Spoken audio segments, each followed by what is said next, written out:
Kalafatu, good evening and welcome to this week's bulletin of BCN News. Leading the news tonight, Premier Dalton Tangilangi says that the forum is strongest when we are together. The Premier was referring to the decision of the 5 Micronesian states to withdraw from the forum earlier this week. Here's more on that story. The Premier told BCN News in a statement that he hopes these issues can be resolved with time and dialogue amongst the Pacific countries. Premier Tangilangi says that the Pacific Islands are strongest when we are together. However, he acknowledged the fact that Micronesian countries are free to make their choices, but he hopes that they are not too hasty in making such a decision for their people and our region.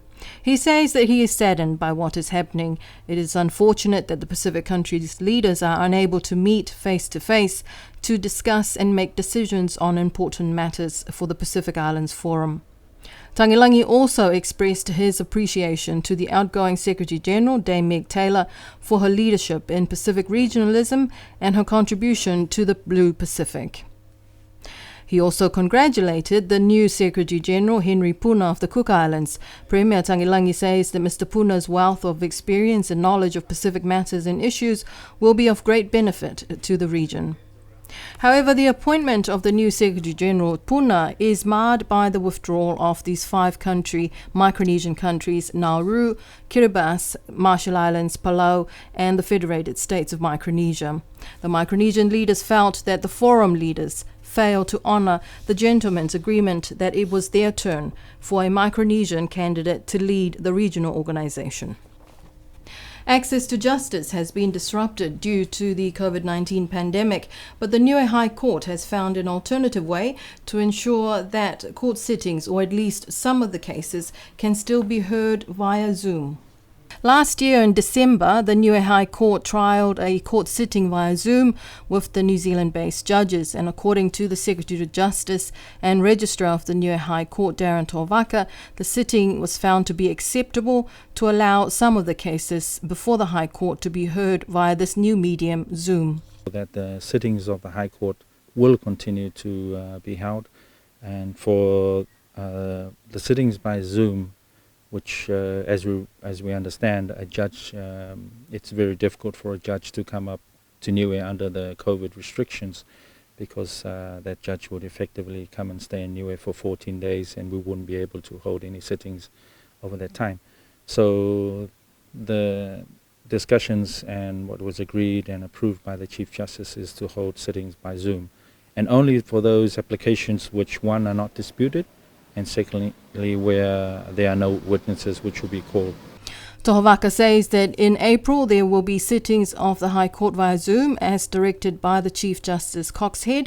These directions are available on the government website and also at the notice board at the Justice Department. I realize that there will be some concerns for a lot of people about the disputed cases and where what's going to happen with those. Let me assure the people of our country that we are looking at ways of progressing those cases. It will take some time to organize and to sort out how exactly that will happen, because as we realize, Zoom takes, it's not the same as a one-to-one contact, and we have to set up some guidelines around that which would make it work. So basically, the takeaway message for the public is that the court will still proceed, and we will hear the cases under the conditions we have at the moment.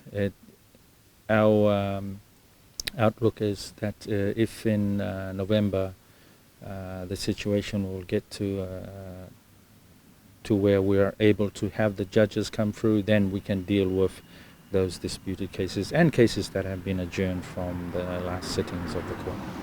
And a consultation and dialogue on questions, motions and the work of select committees of the Whanau Kepule is in its second day today, organised by the Office of the Speaker of the Whanau Kepule. It includes resource people like former speakers, former ministers, former clerks of assembly and the country's lawyers. Started yesterday, all members of the Whanau Kepule were invited to the dialogue and to exchange views on the current processes and procedures of the Whanau Kepule and how these can be improved with a better defined set of criteria, particularly with regards to questions and motions. According to the program obtained by BCN News, the dialogue will also look into significant changes in the amount of work being done by parliamentary select committees. There are 4 select committees working for the Whānau Gepule: the Bills Committee, which looks at the bills brought before the Whānau, the Public Accounts Committee, the House Committee and the Constitution Review Committee. There is also the Commonwealth Parliamentary Association, which looks at inter-country parliamentary issues. Issues with the power supply to the island continues as a team of the New Power Group work with their colleagues overseas to resolve the problems. This afternoon, New Power advised that the power will be turned off from 11 p.m. on Saturday night until 5 a.m. on Sunday morning this coming weekend from Alofi North to Liku and also from Avasele to Hakupu. Earlier this week, Brendan Kulasea from the Ministry of Infrastructure responded to questions from BCN News, confirming that the parts needed to fix the interface between the microgrid controller and the Tesla batteries arrived on the Monday flight.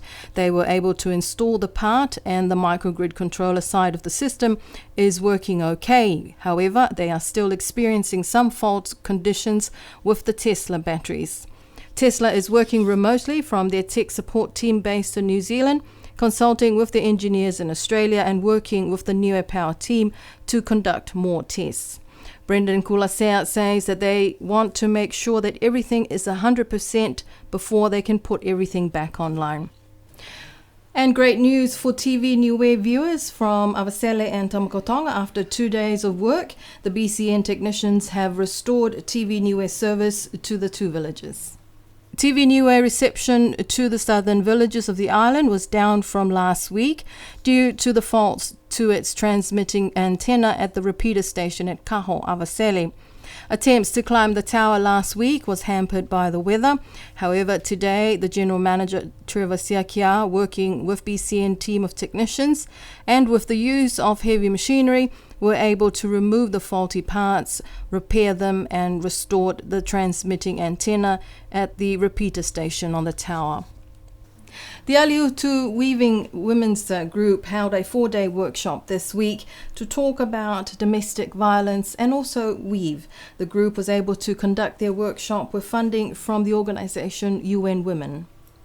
Leader of the group, Mrs. Manata Langi, told BCN News that they were very fortunate to receive this funding of 22,000 New Zealand dollars for their activities. Sergeant Jackson from the police department was one of the presenters at the workshop on Tuesday, talking about gender-based violence and domestic violence. One of the participants told BCN News that she hopes some good will come of this workshop because there is still the traditional view that domestic violence is a personal matter. While others want to talk and act, some still want to tread carefully for fear of drawing attention to themselves. The Aliutu Women's Group secured funding for their activities to stand up and speak out against domestic violence for the next 6 months. Mana Talangi says that the other organisations from the Pacific countries supported with similar funding include 4 groups in Tonga, 1 each from Palau, Niue and the Cook Islands. The draft family law bill has been in the pipeline for more than 10 years and has still not reached the Whānau Gepule. Over the Christmas and festive period, there were 2 cases of domestic violence which resulted in the men being held in prison overnight. There are no shelters for women and children who suffer from domestic violence in Niue. Mrs. Talangi told BCN News that maybe this is something the government can look into, building a shelter for women who are abused by their spouses and a shelter for men who are also abused by their wives. Wonderful work by the Aliutu Women's Weaving Group there. I look forward to seeing more of our women's groups conducting workshops like this. And in our last story, the National Touch Tournament and the Tamamana Touch Tournament was held at Paliasi last weekend. There were 3 categories on the day: the Open Men's, Open Women's and the Tamamana Junior competition. The Tamamana Touch Tournament organizer, Robert B.J. Rex, told BCN News that he was very pleased with the response to the first ever Tamamana Touch Tournament with 10 teams participating. Definitely satisfied with the event that had taken place last Saturday, with some awesome feedback. and we see it. We definitely already announced it to become an annual event, and it's our job to make it an annual event, and we can keep improving on it with all the great feedback that we have, and yeah, we look forward to the next one.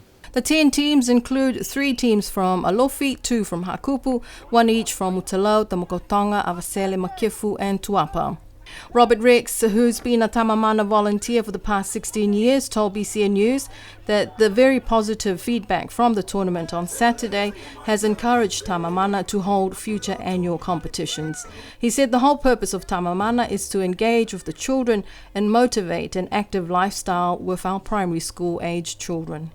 It's a program to engage with the kids and show them how important it is to keep active, and just to help them in any sports, sports activities that we have on island, and we've actually gone beyond as well, trying to teach our primary school kids, because we really base ourselves at near primary school level. In the open men's competition, it was a tough final game between Avasele and the Alofi Marcos. They went into overtime and dropout game to find the winner. Down to 5 men aside, it was the Alofi Marcos who scored first during extra time, taking their score to 2, and Avasele in second place with 1 point. Third place went to Tuapa. In the open women's competition, after ranking from the round robin, Tuapa women took first place, second place to Hakupu women, and Alofi Manas in third. The open mixed tournament will be held this Saturday. So remember to go and check out the Open Mix tournament at Paliasi on Saturday. But that's our news for tonight. You have a lovely weekend. We'll be back with you on Tuesday evening for our bulletin in Wangahau. Until then, good night.